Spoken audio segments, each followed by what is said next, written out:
Сургалтад өрөлдсөн та бүхэнд энэ өглөөний мэнд хүргье. Тэгээд хотын зохицчийн албаны хотын зохицчийн өдөржингөөр батлагдсан ховын эдлийн менежментийг сайжруулах буюу сургалт нөлөөллийн ажил, арга хэмжээ, сургалтын ажил эхэлж байна.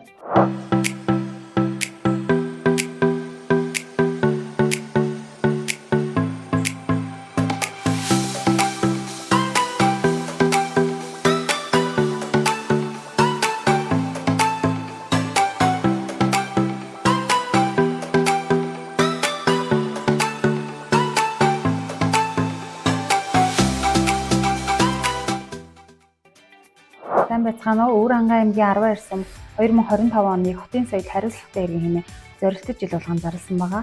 За үүнийхээ хүрээнд төлөвлөгөө боловсруулан олон ажил арга хэмжээ бол хийж хэрэгжүүлж байна. За үүний нэг нь 12 сум Монголын хог хаягдлыг дахин боловсруулах үндэсний холбоо болон хог биш баялаг төрийн бас байгууллагатай хамтран 2 өдрийн сургалт нөлөөллийн үйл ажиллагааг зохион байгуулж ажиллаж байна. Үүнийхээ хүрээнд сургалтын эхний өдөр сум орон нутгийн удирдлагууд болон холбогдох мэрэгжилтэн албан агчдыг оролцуулан сумын хог хаягдлын менежментийн чиглэлээр цаашид хэрэгжүүлэх ажил арга хэмжээний талаар бас уулзалт өглөөгөө хийсэн байгаа. За мөн сургууль цэцэрлэгийн багш нарт байгальд ээлтэй иргэнийг төлөвшүүлэх нь сургалтыг бас хийсэн. За мөн 12 сумын 13 багт хог хаягдлыг чиглүүлэгч бэлтгэх сертификаттай сургалтыг зохион байгуулж ажилласан байна. Сургалтын 2 дахь өдөр хүүхдүүд бид хогны ертөнцийг өөрчилж чадна, Монгол орноо хоггүй болгох хэмээн сургалт нөлөөллийн үйл ажиллагаа зохион байгуулж ажиллалаа. Хоггүй аргыг хамтдаа хүлээсгэн. 12 сум иргэдийн төлөөлөлтийн хуулиас 2025 оны хотын соёл хариуцлагатай иргэн зорилт болгон зарласан тоолбол 12 сумын хотын зохицчийн албанаас бидний хог хаягдлын менежментийг сайжруулах зорилгоор Улаанбаатар хотод үйл ажиллагаа явуулдаг төрийн бүс байгууллага хог биш баялаг төрийн бүс байгууллагатай хамтран энэхүү одоо 2 өдрийн сургалтыг амжилттай зохион байгуул дуусгалаа. За тухайн сургалтанд хамрагцсан иргэд олон нийт хог хаягдлын төрөл ангилалт дахин ашиглалтын талаар ерөнхий тодорхой одоо ойлголттой болж байна. За мөнгө хэрэглээний соёл дэвшиж нэг удаагийн хэрэглэнээс татгалзах сэтэл өгсөн. Ил задгаа хог хаягдалгүй болж англин ялгаж дахин боловсруулалт бий болсноор иргэдийн эрүүл мэнд орчны эрүүл ахуй сайжрах чухал нөлөөтэй юм. За хог хаягдлыг дахин ашиглаж боловсруулснаар бизнесийн олон санаа урган гарч дагаад орон нутгийн одоо болон иргэдийн орлого нэмэгдэхийн боломжтой гэж бид үзэж байна. За энд одоо 12 сумын иргэд та бүхэн одоо хог үйлдэлээр их үзүүлэлтээр нь англин ялгаж одоо сураарай гэж та бүхэндээ уриалмаар байна.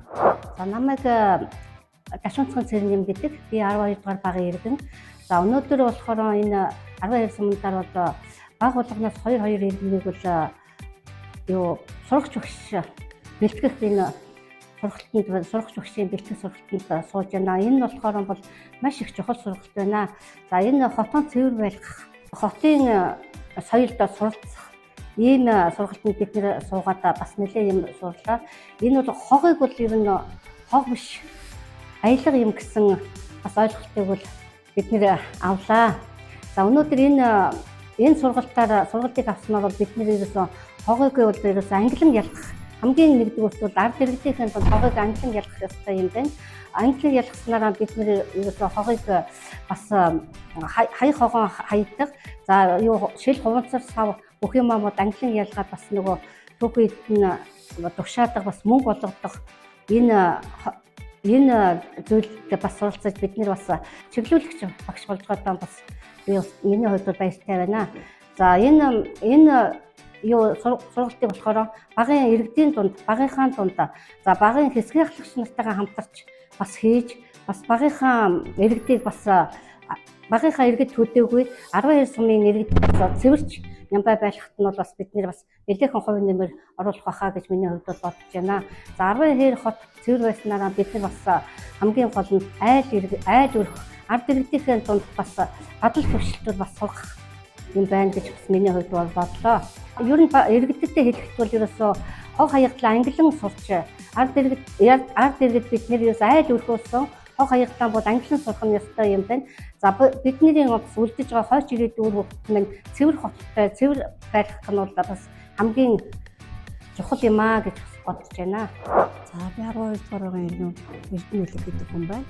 За би энэ давхар бүтээгдэхүүн боловсруулах энэ юуг одоо анхал энэ сошиал юугаар одоо ингээд сурчлаад бүлэгт элсүүлээд ингэж явах үед энэ юунд илсчээсэн. Тэгээ одоо бас тохиолдолд өнөөдөр ингээд жинхэнэ бээр уулзаад миний нэг өгсөж мөрөжсэн юм аа бодит болох гад ингээд байж байгаа бас баяртай байна. Тэгээ одоо ер нь өөрийнхөө чадах хэмжээндээ энэ нөлөөллийн арга хэмжээг явуулж дахин бүтээгдэхүүнийг дахин боловсруулах үйл ажиллагаанд гар үргэлжлэн оролцсноо. За тэгээд би одоо энийг өөрөөсөө эхлээд одоо энэ үйл ажиллагааг нь өөрөөсөө эхлэе гэж бодож байгаа. Тэгээд нөлөөллийн ажлыг бол өөрөөсөө эхлэн өөр хүүхдээ сайн найз нөхдөд өөр хүүхдээрээ дамжуулаад сургуулийн хүүхдүүдэд бас юу яаж нөлөөлж болох юм байна гэж би одоо ингэж бодож байна. Тэгээд өөрөөсөө эхлээд бүхнийг одоо үргэлжлүүлээд энэ үйл ажиллагаанд идэвхтэй оролцоод явна. Сайн байцгаана уу? Бүгдээрэнд нь энэ өдрийн мэндийг хүргье. За миний хувьд Өвөр хангай аймгийн 12 сумын ерөнхий улсрлын мэргэц сургуулийн эко клубын ахлагч багшаар ажилладаг. За миний хувьд өнөөдрийн Монгол орноо хоггүй болгоё төслийн сургалтанд клубын 15 сурагчийн хамт хамрагдлаа. За тэгээд манай клубын хувьд өмнөх жил 5 дугаар багтай хамтран хоггүй баг болгоё урайн дор 3 сарын үйл ажиллагаа зохион байгуулж байсан. За манай клубын хувьд аймаг орон нутгад зохион байгуулж байгаа маш олон эко одоо хүүхдүүдийг эко байх, эрүүл аюулгүй орчинд амьдрах эрхээ нэгтгэх, иргэнийхээ хувьд үүргээ биелүүлэх маш олон сургалт одоо нөлөөллийн үйл ажиллагаанд санаачлаган оролцдог клуб байгаа. За өнөөдрийн хувьд хог хаягдлыг чиглүүлэгч сурагч багшаар 15 сурагчийн хамт бэлтгэгдсэндээ баяртай байна. Тэгээд Монгол улсын ирээдүйг авч явах иргэдийг өөрсдөө эргэн хүнийхээ хувьд жижигхэн зүйлээс эхлээд амьдралын маш олон дадлыг зөв суулгахын төлөө сургалт хүмүүжлийн үйл ажиллагааг чиглүүлж ажиллаж байна. За тэгээд энэ хүрээнд манайх 13 дугаар багтай хамтран оныг дуустал нөгөө хотын соёл хариуцлагатай иргэнийг 12 сумаас зарласан байгаа. За энэ аяны хүрээнд 13 дугаар багийн засаг дарга нартай хамтран эко клубийнхаа хүрээнд ажил хийхэд төлөвлөж исэн яг энэ өдрүүдэд маань хог хаягдлын менежментийн одоо сургалт явж байгаад их одоо баяртай байна. Тэгээ энэ хүрээнд хотын соёл хариуцлагатай иргэнээс гэдэг уриалгыг дэвшүүлж байна. Тэгээд хотын 10 ихээр хот одоо хоггүй цэвэр аюулгүй хот байхад хүүхдүүд бидний нөлөө маш чухал. Тийм учраас сургуулаар дамжуулаад хүн болох багаасаа хөлөг болох унганаасаа гэдэгчлэн хүүхдүүдийг сурагчдыг багаас нь одоо өөрсдийг нь зөв дадалтай иргэн болгоход уриалсан үйл ажиллагааг явуулахаар бэлтгэж байна. За сайн байцгаана уу? Та бүхэндээ энэ орой мэндийг хүргье. За манай хог иш баялаг төрийн бас байгууллага маань Өвөр хангай аймгийн 10 хэр суманд ажиллаж байна. За тэгээ өнөөдрийн хувьд болохоор 10 хэр суманд хог хаягдлын сургалт нөлөөллийнхаа ажлыг хийгээд дуслаа. Тэгээд 10 хэр суманд одоо хог хаягдлыг бэлтгэн нийлүүлээд давхар төвхөйдийг дахин боловсруулах үйлдвэр төхөөрөгдөг энэ мундаг ахтай бас уулзлаа. Тэгээд та өөрийгөө танилцуулаад үйл ажиллагаагаа манай үзэгчдэд танилцуулахгүй юу? За намайг 12 зохицол үйлчилгээний менежер Доржирлоо гэдэг. За манайх одоо энэ гатан хуунцрыг хайлуулад ингээд 2 метрийн өргөнтэй 100 метрийн диаметртэй шон хийж байгаа юм. Одоо гатан хуунцрыг гялгар оруулж яхан оюун гатныг оруулж хийж байгаа юм аа. За энэ бутлагчаараа бутлаад фрэс.